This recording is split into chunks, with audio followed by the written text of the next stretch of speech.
Thank you, Stan. I would pop lock the bill up and that would mess up the whole.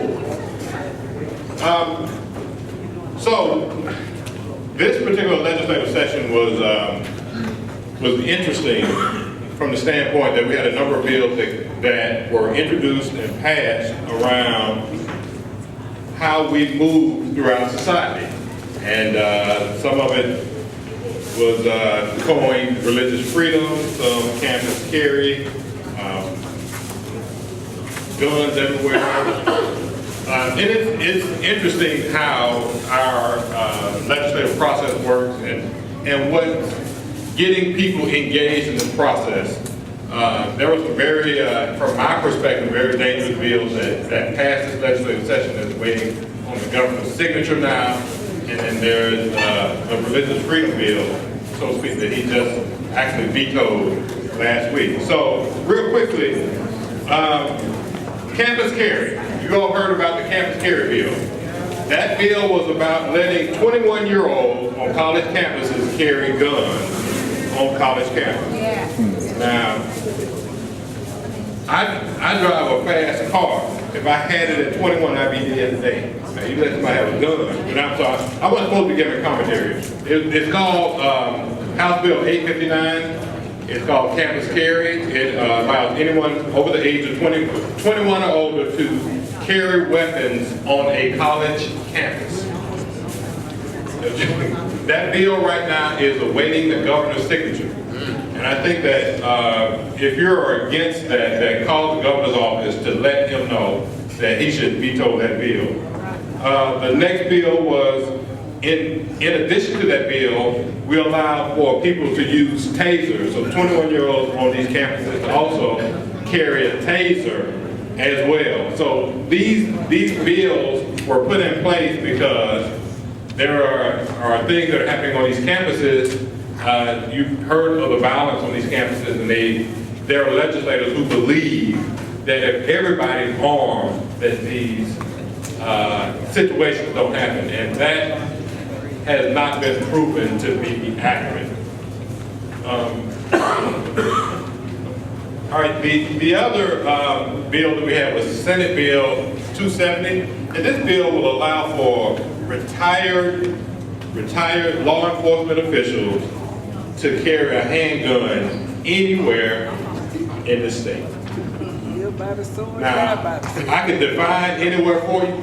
Anywhere. But anywhere in this state. Anywhere.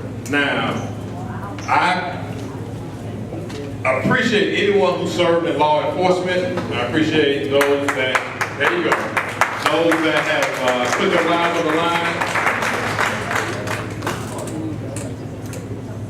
Anywhere in this state. I just want to kind of put that on the table. And I let Representative Stephenson talk about a couple of other bills, and then we'll wrap this up. And we'll do a more in May, when the governor has actually signed or vetoed legislation, kind of a more update on exactly what this session did to the state, to this community. Good morning, everyone. Good morning. The chair of the delegation has said we're going to have a meeting for the community after the veto date of May 3rd, but before the primary election on May 24th.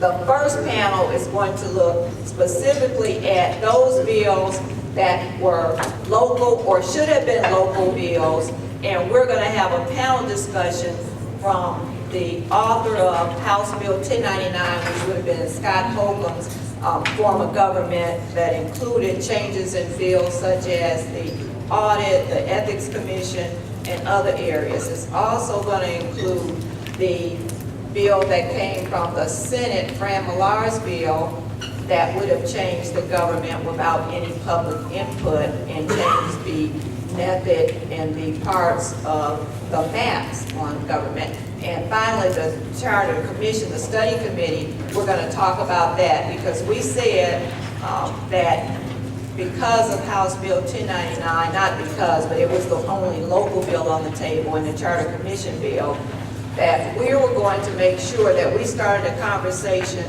with the citizens of our county, so that when we speak, it would be after the citizens spoke. We had 3 town hall in our area meetings, and we're going to continue that, and we're going to sit down at a table and we're going to explain those bills as well as the other bills, particularly the education bill, because that's going to be on the ballot in November, and that's very important. So let me first tell you about the Charter Commission bill.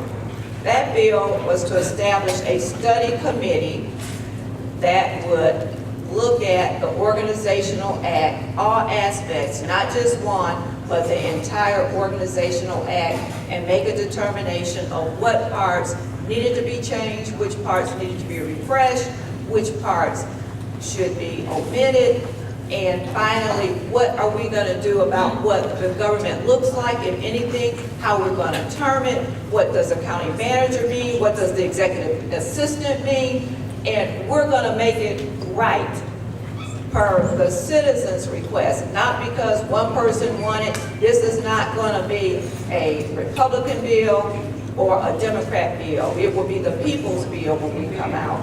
So we are adamant in doing that. House bill, well, the Senate bill changed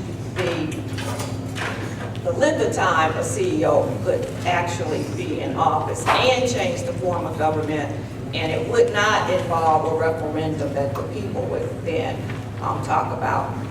At that meeting, we're also going to talk about cities and what's going on in DeKalb currently with cities that passed, cities that didn't pass, and give the people the opportunity to weigh in on those areas, because that's going to be important for us. The governor has not signed, well, Fran's bill didn't pass, Scott's bill didn't pass, and neither did the Charter Commission.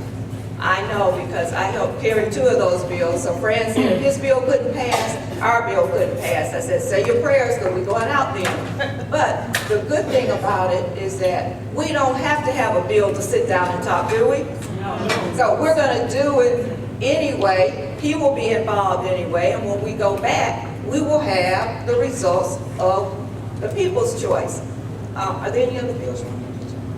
Well, real quickly, because I know we're trying to get out of here. So gave us 12 minutes. So the city of Decatur has some legislation. The house values are pricing seniors out of the city of Decatur. And we passed legislation to actually exempt seniors from paying the school board tax in Decatur. We also passed a bill called Tax and Serve, Tax and Mail, where absentee owners in properties, after a certain period of time, that the problem in the past has been service to those individuals from the sheriff's office. And so When we changed reports to the state court, That's correct. It left it back. right, so now we're able to send this notice out by mail now, or tax or health code enforcement, things like that. And then finally, as Representative Stephenson said, the Charter Commission bill did not pass. The Charter Commission review for this county is it's past overdue. This charter was put in place in 1989, and it's 2016. It's time for us to actually take a look at it. Whether or not it's one form of government or not is kind of irrelevant. It really is about best practice and service delivery to you all. You pay the tax dollar, so you want to make sure that that tax dollar is spent in the most efficient and effective way, so we want to make sure that that happens as well.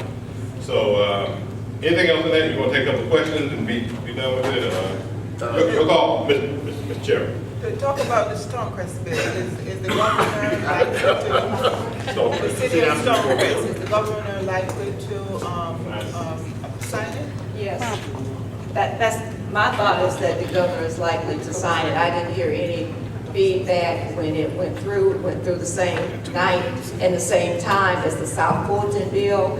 And I believe they both went through after the governor and both chambers received a constitutional amendment. So I could not imagine that being vetoed. It may be, but there's no indication that it's going to be vetoed. So only the people who live in Lithonia will get to vote on it? Only the people that live within the map district gets to vote on it. Yeah, the city of Stonecrest, that legislation is, we're waiting the governor's signature on it, and that is coming up on May 24th. So on the May 24th ballot, the people who live in the affected area. Or is it May No, that was- 24th? I think it's. When I looked it up online last night, it said the May 24th. The So, dates keep changing, so it may be the 24th by Monday. but we'll be back in May actually to do a complete wrap-up for this so that you'll know exactly, and we have all the facts and figures. Because right now, stuff is still in flux because the governor hadn't signed particular pieces of legislation. So some of this may or may not be real. I hope that campus carry is not real, but we don't know. The governor hadn't signed that particular piece of legislation yet. The final thing, what y'all know, in November, the ballot at Opportunity School District, please be mindful of that particular piece of legislation, that constitutional amendment. We need to have a conversation in our community around what that will mean for us. And so just be mindful of that. The legislation is out there. That's right. So, and we'll go through, there are a number of constitutional amendments that are going to be on the ballot. And so we're going to have that conversation too around what those amendments are, what they mean, and how it will affect our community to vote yes or no. When does the governor have to sign the Stonecrest bill for it to be on the May 24th ballot? So the governor has, after the bill passes, the governor has actually 40 days to sign legislation. And so for Stonecrest to pass on the last day, so I think that's May 3rd, or 4th, somewhere around there. But the early voting absentee ballot will be ready long before that. So when does he have to sign it for it to be on the ballot? That's the question with the date, and that's why I said we should come back and let, the good thing about DeKalb, and in particular this area, we have 2 community papers, and we should find out, because the issue is exactly what you said, and that was my understanding, but I have not seen that in writing. So between on Common Ground and Crossroads, we're always up to date, but we need to give you that date. Yeah, we need to. And right now, the chair says that, and I'm not going to disagree, but I don't know how you can do early with the timeline of May 24th. Yeah, the first ballot is ready in the end of April. That's The correct. absentee ballot goes on April. And remember, if the governor chooses not to sign and let it get approved by operational law, that won't be until July 1st. Right. Last question. Concerning the seniors exempt from paying the school tax, that's not quite true. Repeat the question. It's still based on Repeat the question. how much you make, that's still based. Yes, okay, so, What's the question? all right, so there are 2 issues. One, seniors are exempted from school board taxes up to a certain income level at the county level. Right. But the city of Decatur, the legislation we passed, it was